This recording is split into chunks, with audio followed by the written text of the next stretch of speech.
What is it they all possess which attracts this searchlight of public interest?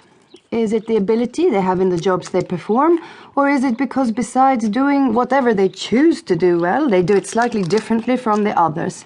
There is a little bit of colour about them and the way they do things. 5 places above Spilsbury. 4 places? No, 4 places.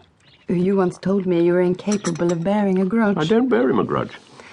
The Mancini case was more than a year ago. It was a professional difference of opinion. You were very angry. Wait, he had the gall to produce a fragment of the victim's skull. 3 days into the trial, no warning he was going to use it as significant evidence, he produced this piece of bone and insisted that the depressed fracture could only have been produced by the small end of a hammer, when it was plain as a pikestaff that any one of a number of accidental causes could have caused a fracture exactly like it. And that is just the sort of so-called expert testimony that muddies the waters, making a complete and absolute travesty of the entire judicial process. This constant insistence on scientific authority, fingerprints and blood spattered and ballistics, and none of it's ever as certain as they like to pretend, but they'll stand on their hind legs and perjure themselves to perdition before they'll admit a scintilla of doubt. He was never a good pourer, anyway. Well, now, this is a case addressed to the shop window, just up your street, if you don't mind me saying, sir. Pass it over.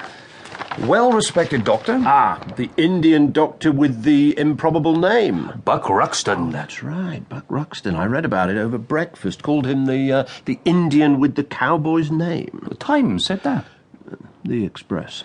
Oh, yes, of course. Number 20. Sure. Congratulations. Do you think so? It's nice to be noticed. It demeans the dignity of the profession. It's a moot point. But people like having heroes, don't they? Better a decent lawyer for a hero than a murderer or a dictator.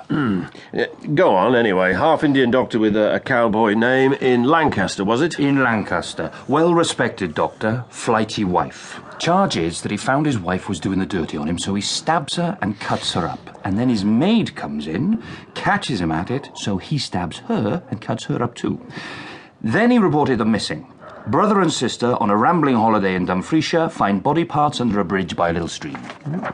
68 separate body parts, all by the stream? Scattered all over. It's listed there. The police brought in the Boy Scouts to help do the search. At first they thought they got a man and a woman because they'd only found one uterus. But then the third breast turned up, making it more likely they had 2. They brought in Boy Scouts to help with this? That's right. Is there a badge of some sort? I suppose there'd be a certain amount of map reading. Observational skills and so forth.